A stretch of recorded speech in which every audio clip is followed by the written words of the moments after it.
Tonight on CBC Vancouver News. No, it's not something I was planning. It's something that these unprecedented times has provoked. A familiar face in Vancouver dives into the federal election. Former Mayor Gregor Robertson is running for the Liberals. He comes into this knowing he's got a public record. He knows he's been scrutinized. Plus, often I am almost in a shell. Painful wait. A Chilliwack mother living with epilepsy counts the days until she can get a specialized procedure. Across Canada, it is not uncommon to have wait lists of 1 to 3 years. And when I got a call, I got to cry a little bit, right? Because we're only here for 8 months. A large fire in a Surrey mall leaves a beloved church charred. This is CBC Vancouver News.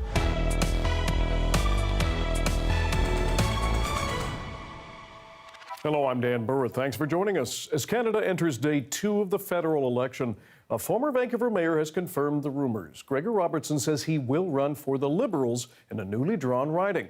Michelle Gassoub reports on the party's efforts to recruit star candidates as the race gets underway. A familiar face re-entering the political fray.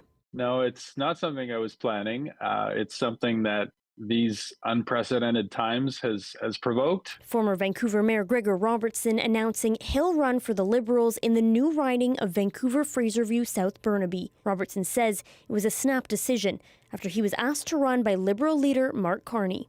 You know, we need our best people stepping forward and people who are experienced at the local level. Robertson previously served as an MLA with the BC NDP.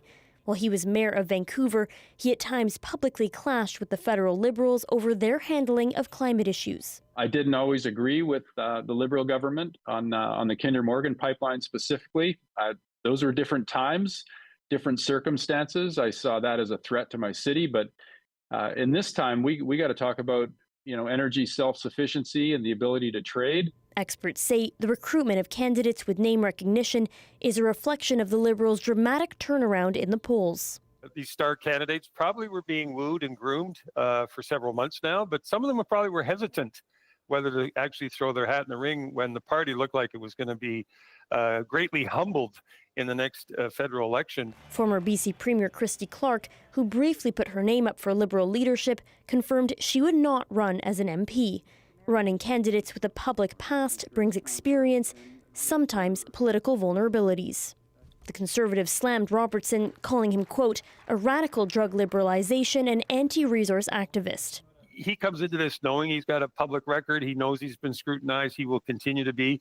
And there is a sense of a different mood. The fact that so quickly Mr. Carney could pivot on the carbon tax. The newly drawn riding was largely represented by outgoing Liberal Harjit Sajjan, but the area has been represented by all 3 parties over the past decade. Robertson will face off against the NDP's Manoj Bangu, a small business owner advocating for affordable housing and stronger public health care. The Conservative Party has not yet announced their candidate in the riding. Michelle Gassoub, CBC News, Vancouver. The major party leaders spent the day focusing on provinces out east, including Ontario, Quebec, and Newfoundland and Labrador. But expect that to change in the coming weeks as they vie for some much-needed seats here. The CBC's Justin McElroy breaks it down. The federal election is here, and of the 343 electoral districts that will decide Canada's next government, 43 of them are in British Columbia. But not all electoral districts are created equally. Here's what you need to know about Canada's election on the West Coast and which parts of this province will see the most attention from the main political parties. First, let's look at where BC stood in Parliament at the start of this year. And it is about as close as you can get. 14 MPs from the governing Liberals, 14 from the official opposition Conservatives, 13 from the NDP, and 1 from the Greens, Elizabeth May, where she's been MP for Saanich Gulf Island since 2011. Now, the breakdown of voter support across the province was pretty similar as well.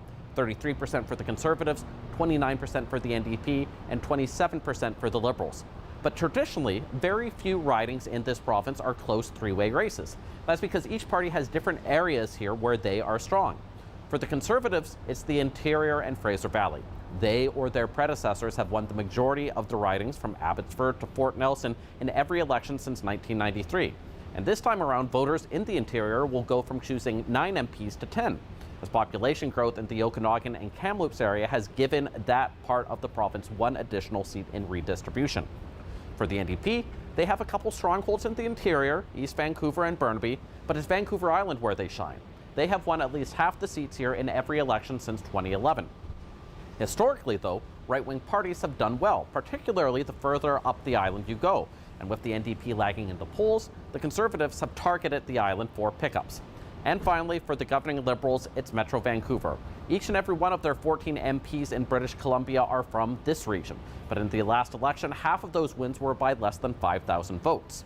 From housing affordability to tanker traffic, tensions with China and India, there are different national and local issues that dominate in different parts of Metro Vancouver. Now, because there are so many MPs to elect, and because so many of these places are historically close ridings, we'll likely see a lot of Mark Carney, Pierre Poilievre, and Jagmeet Singh in Metro Van, and very little of them beyond Hope. It may not be treating the province equally, but it could make the difference on who forms government on April 28th. Justin McElroy, CBC News, Vancouver. A Chilliwack mother living with epilepsy says she is stuck in limbo, waiting for a specialized medical procedure that could help explain what's causing her seizures. As Katie DeRosa explains, she's speaking out during Epilepsy Awareness Month and pleading for more resources. Every day, Wietska Floor wonders when the next seizure will hit. She can experience them multiple times a day. Other times, days pass without one, leaving her on high alert. Often I am almost in a shell. The Chilliwack mom can't be left alone to care for her 3 kids, aged 9 to 13. She can't drive, even though in her 20s she used to fly airplanes. It's just extremely debilitating for our whole family. When more severe seizures hit, her husband calls an ambulance to take her to Chilliwack General Hospital. He estimates last year Wietska had about 100 seizures and ended up in ER 10 times. The 41-year-old has been waiting 15 months for a neurological procedure that could give doctors clues as to what parts of her brain are triggering the seizures. The wait time is so long and uncertain, which makes everything in life uncertain. It's called an intracranial EEG. Electrodes are placed deep inside the brain to pinpoint the source of seizures and help determine if brain surgery can make them stop. The procedure can only be done at Vancouver General Hospital's Epilepsy Clinic. But Vancouver Coastal Health says the clinic can only perform 2 procedures a month. About 30 patients are on the wait list, triaged based on severity of their cases. That means wait times are hovering at near 17 months. I can well imagine how frustrating it is for people to have to wait for any type of specialized surgery or operation. This is an example of that. It's a very complex condition that requires a team of specialists with the right equipment and aligning with openings in the hospital. The long wait is a symptom of the specialized healthcare staff required to do the procedure and monitor the patient in hospital for up to 2 weeks afterwards, says Lisa Lomax, a neurologist and epileptologist based in Ontario. So when I hear that there's a wait time for this very unfortunate woman and her family of 17 months, I'm not surprised. Across Canada, it is not uncommon to have wait lists of 1 to 3 years, and sometimes as long as 4 years. The couple is well aware that the condition could be fatal. There's also a risk of something called sudden unexplained death in epilepsy. We don't really know how they pass away, but they're at risk for death. For Wietska and her family, they feel left to fend for themselves with little support as they wait. Katie DeRosa, CBC News. A fire tore through a Surrey strip mall overnight. Police say the blaze is not considered suspicious, but as John Hernandez shows us, a beloved local church has been gutted by the flames. Patrolling officers first noticed smoke billowing from a city center strip mall around 2:30 a.m. Minutes later, a towering inferno as crews raced to stop the fire from spreading. The amount of flame and everything that was coming out of here was pretty large. It was well above the building here when they first got here. They had both fire trucks here with their ladders. Police arrested a man leaving a business from the strip mall that's just a block away from Gateway Station. The fire was later deemed not suspicious and he was released. No one was injured. By morning, the extent of the damage more visible, the beloved All Nations Gospel Church reduced to rubble. So this is a big loss, and I'm not sure exactly what the pastor is going to do right now. Eddie McGee has been coming to the church for over a decade. It's pretty much a family bond kind of church like that. Our community as a whole too. So it's most Africans attend this with other nationality as well. But yeah, but it's mostly Africans. A second bilingual church also used the space. When I got a call, I got I was going to cry a little bit, right? Because we were only here for 8 months, and we were really excited that we found a place and an opportunity to preach the Word of God. Church leader Jonathan Gallardo has faith his congregation will recover. It's gone, but I know that our hearts are strong, and we're going to continue. We're going to find a place, and we're going to continue to come and help the community. Damage to other units, including broken windows, was also visible on Monday. Owners don't know if or when they'll be able to return. John Hernandez, CBC News, Surrey. Fire investigators are also looking into the cause of another early morning blaze. It damaged several businesses on Vancouver's Granville Strip. Have a look. It happened near Nelson and Granville. Fire crews were able to put out that blaze, but not before 3 stores were hit. No one was hurt, and it's not yet clear what caused this fire. A moderate atmospheric river led to heavy rainfall across much of BC's south coast this weekend. That weather triggered 2 landslides in Port Coquitlam on Sunday afternoon. The city says they happened near a townhouse complex in the Citadel area, close to the Maryhill bypass. More now from the CBC's Michelle Morton. Port Coquitlam officials say 2 landslides struck Sunday afternoon around 2 p.m., roughly 20 minutes apart. There are no reported injuries, and the city says no homes had to be evacuated after a geotechnical assessment determined the risk for additional slope failure was low. We're south of the busy Maryhill bypass, which is not affected, and traffic is not affected either in the neighborhood. Still, residents in this townhouse complex are feeling uneasy. They said their houses were, rumbling, and just the sound of the cracking trees. I think they were a little bit terrified as they looked out their windows. Some who have lived here between 10 and 20 years tell me they were not surprised to see this landslide happen. To them, it was a matter of when. It was a matter of, I think, time when you had a good rain that something might happen, yeah. We've seen little ones before, but this whole cap is ready to go. There's going to be more over time. The city says this area is provincial land and the Ministry of Transportation is assessing the slide. And in the meantime, they are continuing to monitor it until they hear about any further steps. From this initial assessment that the site is quite stable, that's why we have not evacuated any of the residents. So if the site was unstable, we're not going to be having the residents stay. So I think from the initial assessment, the site is safe, and we're going to continue to assess it. CBC News has reached out to the province for comment, but did not hear back by deadline.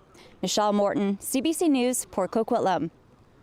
There is more concern about cases of a disease that's proving deadly to BC's deer population. The province says while it's doing everything it can to track chronic wasting disease, efforts to test for it will slow down as fawning season begins.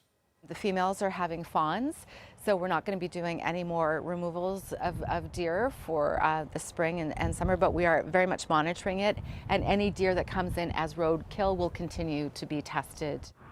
The government says testing will still take place when possible. 6 cases of CWD have been found in BC, including 1 case in an urban deer in Cranbrook.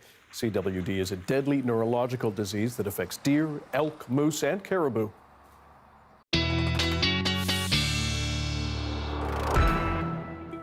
Meteorologist Russ Licate is here for Darius this week, and we have a look at the weather. Hello, Dan.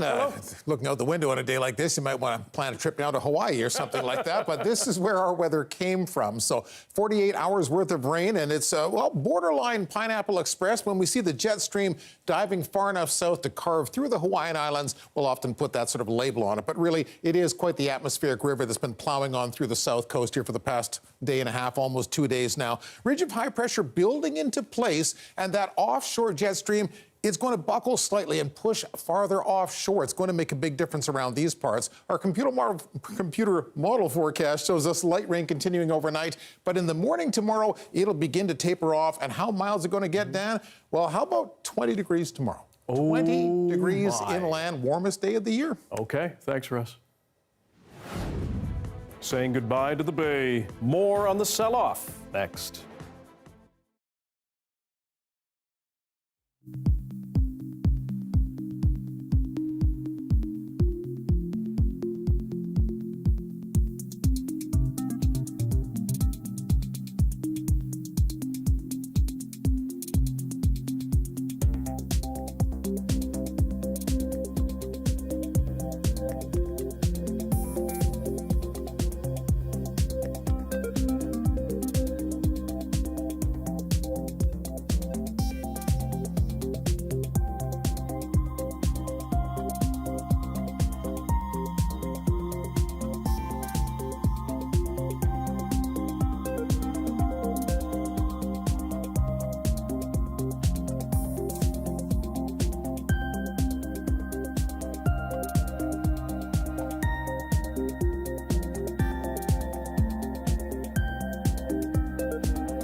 Liquidation sales have begun at Canada's oldest company. Almost all Hudson Bay stores are now selling off their inventory after a court approved the company's plan to wind down operations. Ali Shiasaw has more.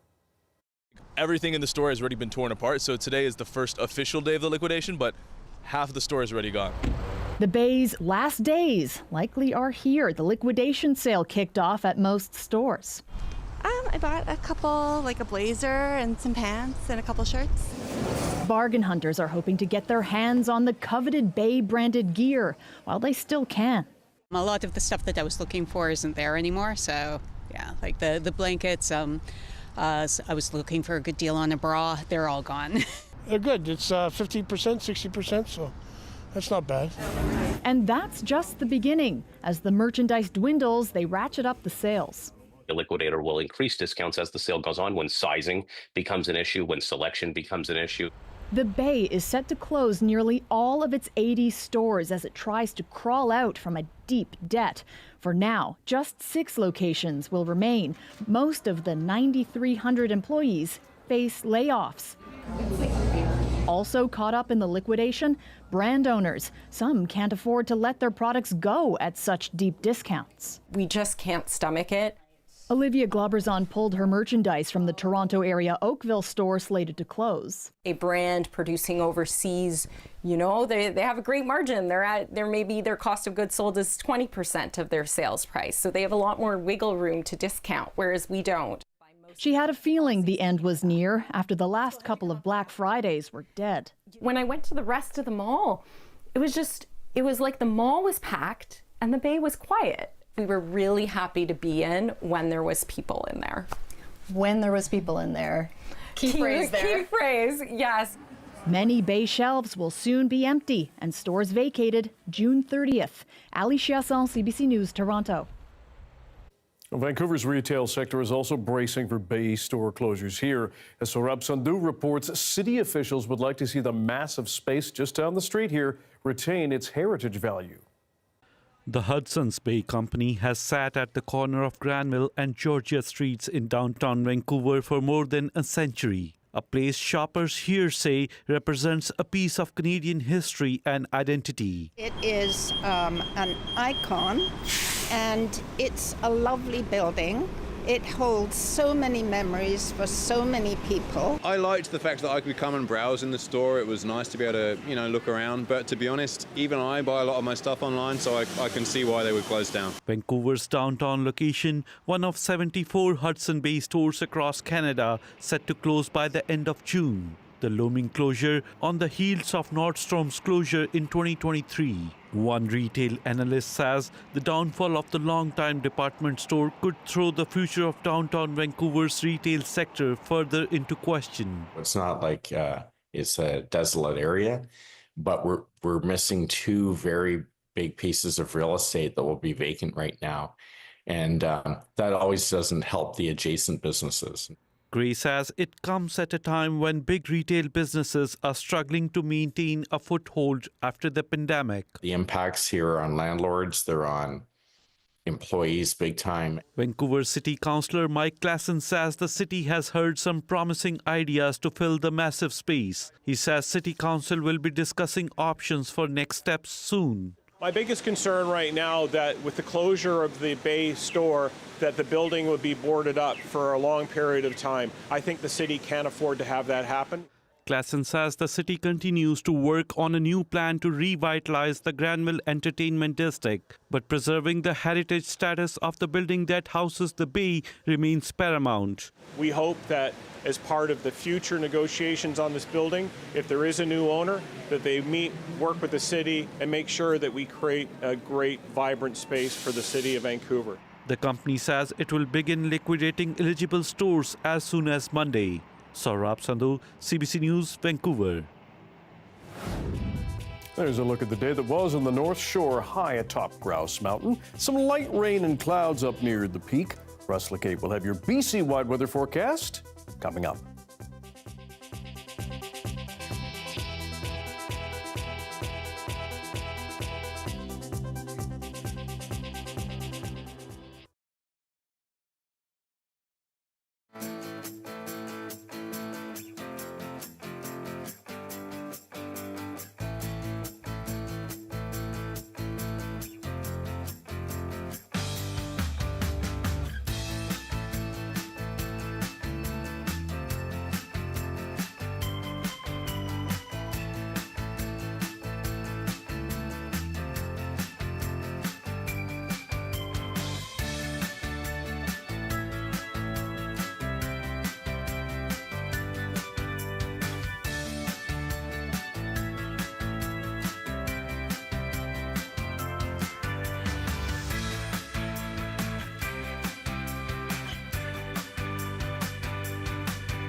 Nearly a year ago, the BC government announced plans to fund one round of IVF for people trying to have a baby.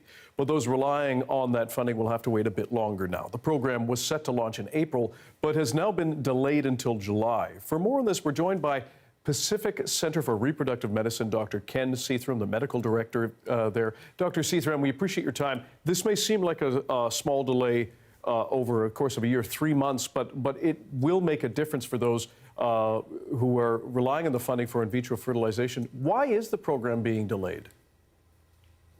I'm not fully privy to the knowledge about why the delay has occurred, but I do know that there are lots of bits and pieces around the funding program that had to be dealt with. For instance, the government wanted a centralized application portal, which is unique in the country, to monitor the utilization of this program. And in order to do that, they needed a secure portal to have the application process. I think that was one of the factors of many that went on. Mm-hmm. We also understand you had a role, some advisory role to the government in this way. Are you able to explain what you either recommended or your role there? Yeah, there were a few physician advisors on the program. Our role really is to be content experts on what fertility is, the treatments for fertility, including IVF and other related items like frozen embryo transfer, genetic testing, and the utilization of medications. And so what would you say, I guess, or for people now who are facing a time crunch as a result of this delay, because many will have been planning for this? Yeah, it's very difficult on people when there are delays, for sure. Infertility is a disease, and one thing that this program really highlights is that the public is now paying attention to the affliction of infertility. It does affect 1 in 6 people in their lives, and it's a very important disease to pay attention to. The time lag, it can be frustrating, but the 3-month difference also allows us time to make sure patients are suitably counseled and prepared and ready for the journey of IVF if that's what they need to start or expand a family. Why do you think public funding is so important for a program like this, particularly in BC? BC is a very unique environment. We have the lowest birth rate in the country. We have the highest first age of first child in the country. And we really need to address some of the economic and social factors that stop people from starting or expanding their families. It's very expensive to live in this part of the country, and so people do feel the need to have their lives a little more economically fit to have a child, which is extremely valid. But that also delays the first age of childbearing, and that brings with it other complications such as infertility and pregnancy-related complications. What advice would you have for anyone affected by this delay? I think right now it's important to make sure that people that are seeking to conceive get the appropriate care, consultation with fertility specialists. Sometimes the investigation phase can take a few months anyways, and allowing that time to both do the right diagnostics, ensure that IVF is the right treatment because there are so many different fertility treatments for patients, and also to get their bodies ready for the fertility journey and pregnancy. Dr. Ken Seathram, the medical director at Pacific Centre for Reproductive Medicine, we appreciate your time and your expertise. Thanks for joining us. Thank you, Dan. Some business owners on Vancouver's downtown east side say a new police operation appears to be helping cut street disorder and crime. As Leanne Yu reports, it comes as the VPD touts early success of Task Force Barrage. Through a gate, a buzzer, an elevator, and a doorway, Linda Lai's nail studio now sits 4 floors above street level. She moved here a year ago after her former storefront on Abbott Street was vandalized multiple times and her employees harassed constantly. She says it made her business uninsurable. We got broken into 4 times within a 6-month span. We probably called the police like over 100 times. Belai says lately, street disorder in parts of the downtown east side seems to be less prevalent. That needs to be very chaotic, but in the last few weeks I've noticed that it's been pretty clean. It comes as Vancouver police tout early success of its Task Force Barrage, an initiative aimed at restoring safety in the area. VPD says in the first 5 weeks of the task force's operations, police have seized several weapons and say violent crime is down. We have seized 197 weapons, including 13 of those being guns. The number of assaults decreased from 4 per day to 3 per day compared to the previous 4 weeks, as well as assault with weapons decreased by 30% compared to the previous month. The co-owner of this cafe says he's noticed a difference, with more officers now patrolling the area. There's a lot less of the drug dealers, a lot less of the people that I normally see buying stuff from, especially stolen goods. But Ueda worries it's a Band-Aid solution. It is a bit of security theater. It's not going to be a solution. One local business improvement association agrees. The executive director says they are still receiving complaints from business owners from different areas of the downtown east side. And in the long term, what's needed is more mental health supports and housing. We're not coordinating efforts around mental health and outreach sort of things, and that's really the root cause here. And so unless we're putting the same amount of resources over there to actually respond in that sense, we're just merely kind of moving people around, and it's a bit of a whack-a-mole sort of game, which I think is not helpful for anyone in the community. Vancouver police say Task Force Barrage will be around for at least 6 months before re-evaluating, with officers continuing to focus on downtown Eastside crime. Leanne Yu, CBC News, Vancouver.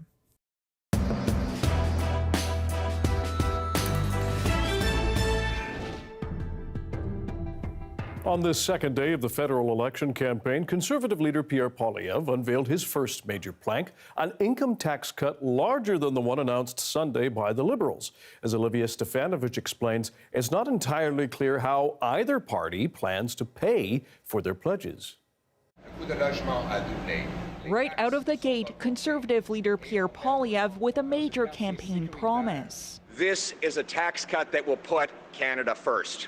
A pledge to shave the lowest personal income tax bracket from 15 to 12.75%. These people behind me, they work hard every day.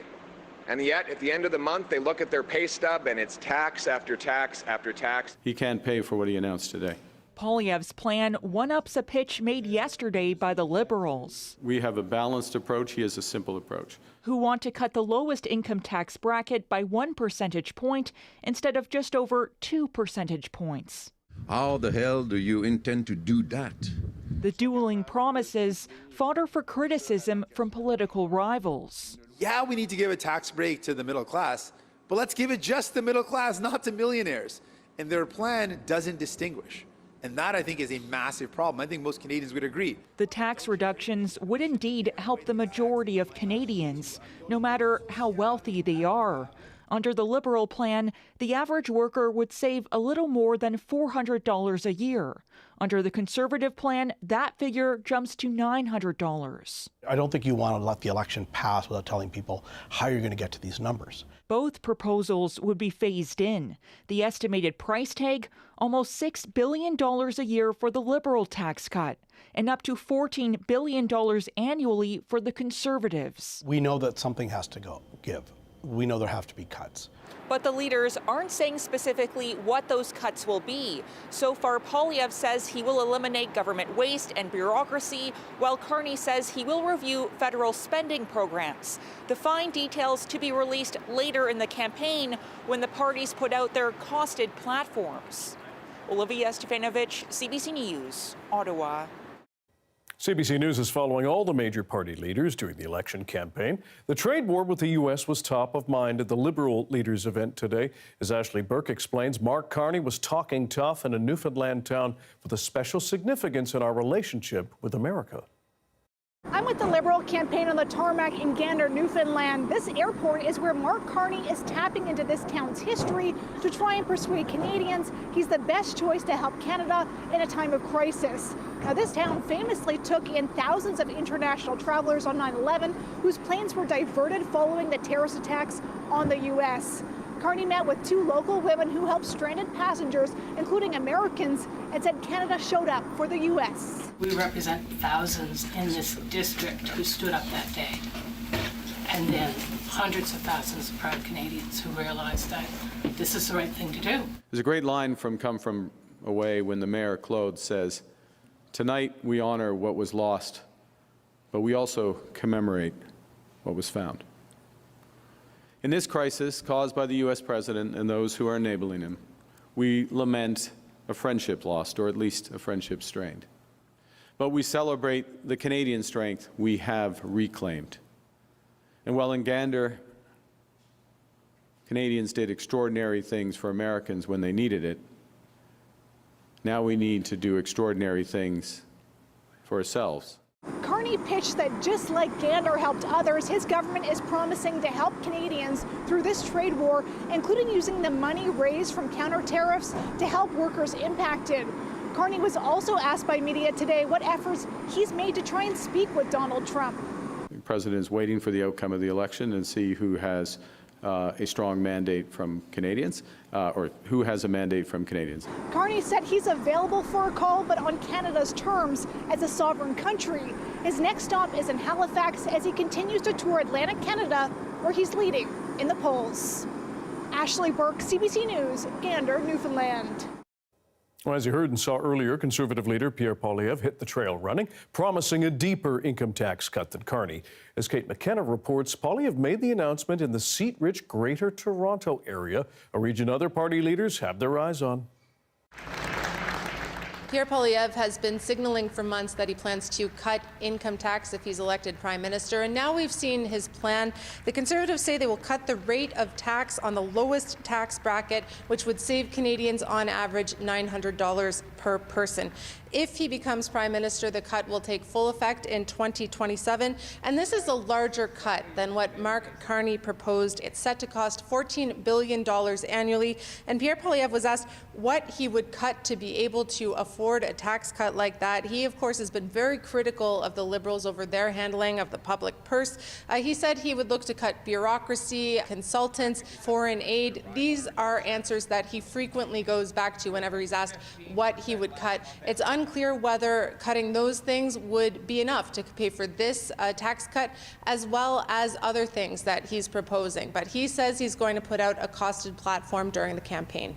Canada First Conservatives will cut income taxes by 15% for the average worker. This is a tax cut for seniors who are drawing their pension or retirement income.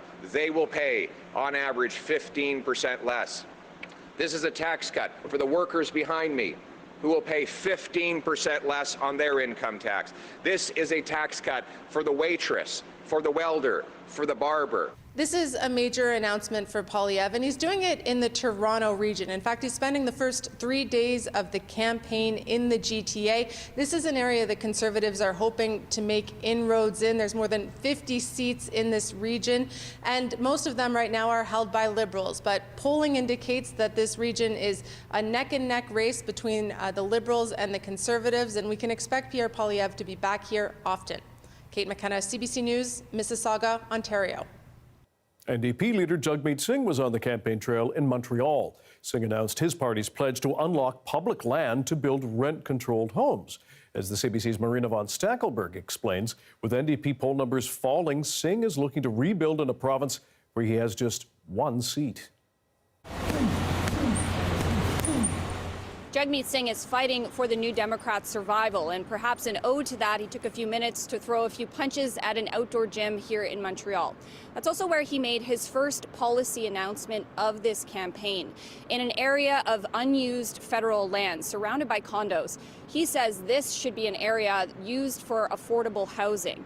Now, this is a commitment that the Liberals have made previously. They have, in the previous government, set aside hundreds of hectares of land, about 90 properties, but Singh says all of it should be used for affordable housing. You can see the land behind me. 4 years ago, we said this should be used to build affordable homes. Hasn't happened. But the other thing is, when you look at the Liberal plan, they're selling federal land to private developers, and most of the homes that are being built are unaffordable. That is not a plan that's going to actually deal with the crisis we're up against. Now, Montreal is an important starting spot for the NDP. They are trying to pick up more seats here. Right now, the New Democrats only have 1 seat in this entire province here in Montreal, but they're hoping to gain a few more. One of those is a key riding, LaSalle-Amard-Verdun. It was a Liberal seat, but in a recent by-election, the Bloc Québécois won it. But the NDP were a close second, and they're running the same candidate again. Well, I'll tell you something. We had one heck of a campaign last time. I think we impressed a lot of people.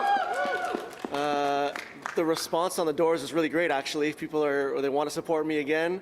So we're going to fight hard. We're going to knock as many doors as we can. Singh does not have any campaign stops planned for this afternoon because instead of flying, his bus will be driving down the 401 about 7 hours to its next event tonight in Toronto.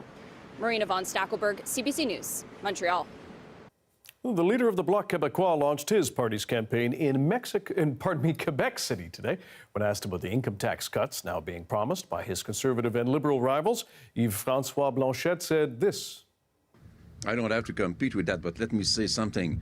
How the hell do you intend to do that? One of the parties says we will cut the expenses. Okay, is it the right time to cut the expenses when the moment is more appropriate to support enterprise companies and jobs? And the other party says we will cut expenses and we will cut taxes.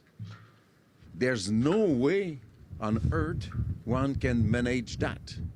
Blanchet was speaking in front of the U.S. consulate in Quebec, where he also addressed the trade war with the Trump administration. He promised to introduce new legislation in the next parliament to force the federal government to offer contracts only to Canadian companies. And dates have now been announced for 2 federal leaders' debates. The commission that organizes that event says a French debate will be held on April 16th with an English debate April 17th. Both will be held in Montreal, and CBC Radio-Canada has been chosen to produce them. Longtime TEVO journalist Steve Paikin will host the English language debate, and Radio-Canada's Patrice Roy will host the French language version. Alberta Premier Danielle Smith is facing blowback for comments she made to a right-wing American media outlet. What she said and how it pertains to Canada's election after this.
The largest estuary restoration project to ever happen on Vancouver Island is now underway on Cowichan Tribe's land. It will restore an old hayfield into a thriving agricultural ecosystem using thousands of native Indigenous plants. The hope is it will help improve food security for its members and future generations. I am Jared Quistenacha Williams. I am an Indigenous chef and traditional foods hunter, harvester, user, and I guess advocate, and I think that's why I'm here today. We are standing in Coquitlam.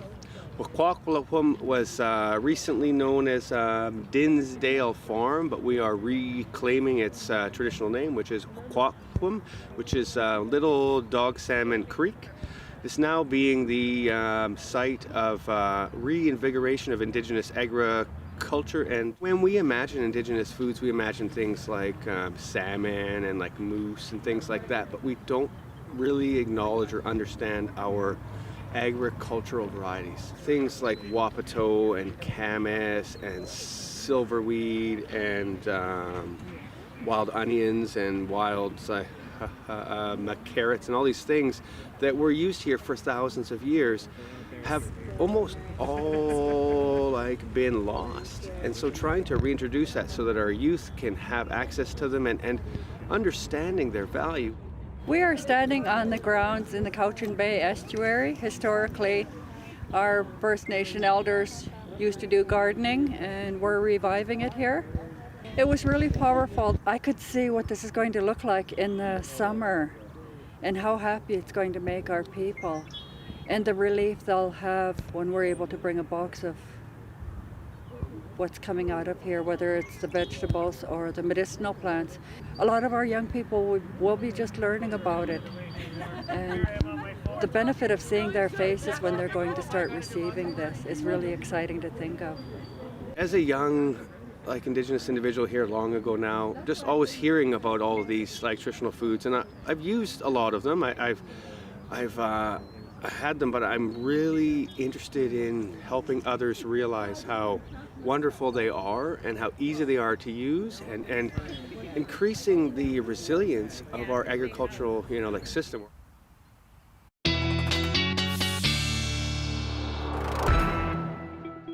He's back. Meteorologist Russ Lacate is here with our BC wet weather forecast, and you're about to reveal how much rain we actually got over that weekend. A lot of rain came down, and it was funny. It started around Saturday evening at my place, and it looked like it kind of eased up a little bit last night, and then sort of came back with a vengeance again. These are the 24-hour totals from Sunday, and at the upper end of the scale, 62 in the valley, 62 in Pitt Meadows, 62 in the valley. Even the North Shore got 50 millimeters. Now we're adding into that, 15 to 25 millimeters from today, and some of the harder hit areas probably looking at about 75 to 100 millimeters of rain complete from the storm, and it was an atmospheric river coming from just north of the Hawaiian Islands and steering across the lower mainland. There's a little buckle in that jet stream right now, and this high is going to nose its way in and make quite a difference. In fact, a little ridge will build up shortly over time, and what that's going to do for us is going to shove that sort of rain or that damp weather a little bit farther up on the coast and let the warm air move in from the south. So what we saw around the region for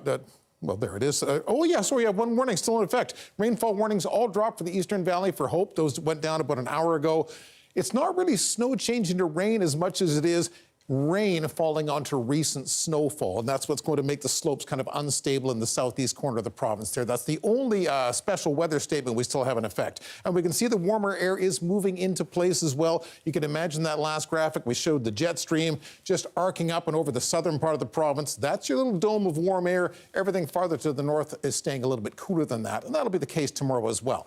Our model forecast here keeps the rain in place overnight, begins to move it to the north so that there's only patchy drizzle left tomorrow morning, and then by afternoon, well, we'll sort of call it filtered sunshine through a veil of cloud. Really warm around here, likely the warmest day of the year thus far. Here's your province-wide forecast. 15 with some sun in Victoria tomorrow, 15 in Kelowna, just a sprinkle or two to go with sunny breaks, 15 in Cranbrook. There's all your warm air over the south. It's fairly dry over the northern part of the province as well, and the rain from the southern part of the island lifts across the central island into the mountains. Whistler stays a bit damp tomorrow. How about Metro Vancouver? We're aiming for some potentially record highs. I put it at 18 on the coast, but 20 inland for the next 2 days. Neither one is completely dry, but hey, we'll take those little benefits while we can get them. Showers are back, and they're frequent showers Thursday, Friday.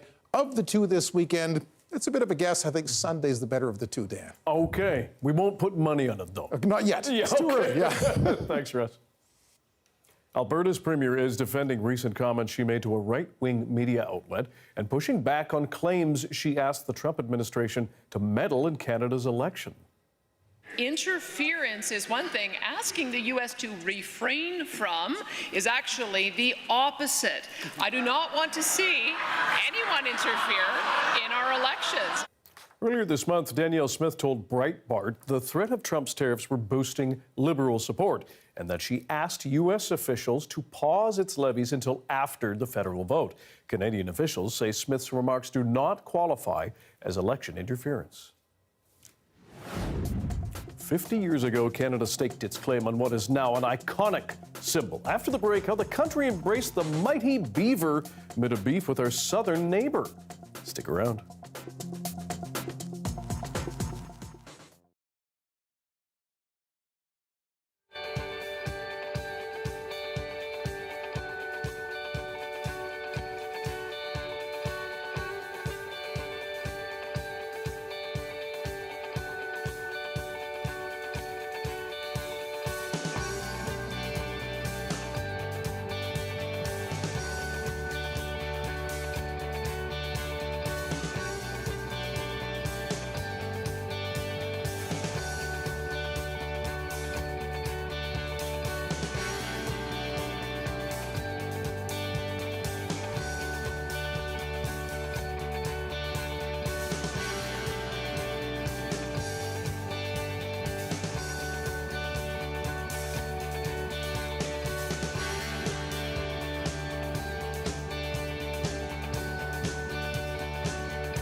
It's hard to imagine a time when the hardy, industrious beaver was not linked with the Great White North. But did you know Canada had to fight to make the robust rodent a national symbol?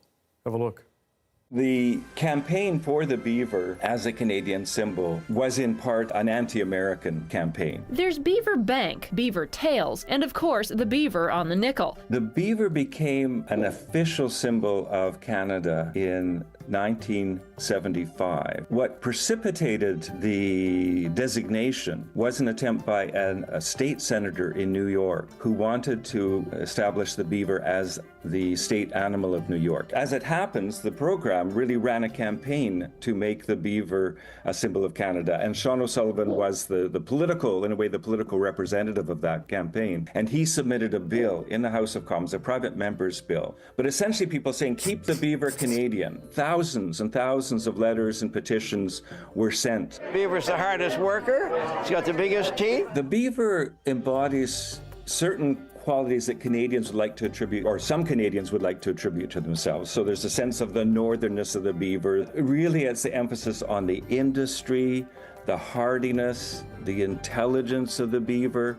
But Canadians really felt that strongly, and they felt that if Sean O'Sullivan's private member's bill passed, then the Americans would have to say, we won't continue on. And of course, what happens is they did. But there are some ways in which that resonates with the issues today. Very strong sense in Canada of this is ours, this represents us, and therefore it should continue to represent us. Thanks for being with us tonight on CBC Vancouver News at 6. You can watch this newscast on CBC Gem, our free app, as well as on YouTube and our website, cbc.ca/BC. We'll have your next local news at 11 o'clock, right after the National. Good night.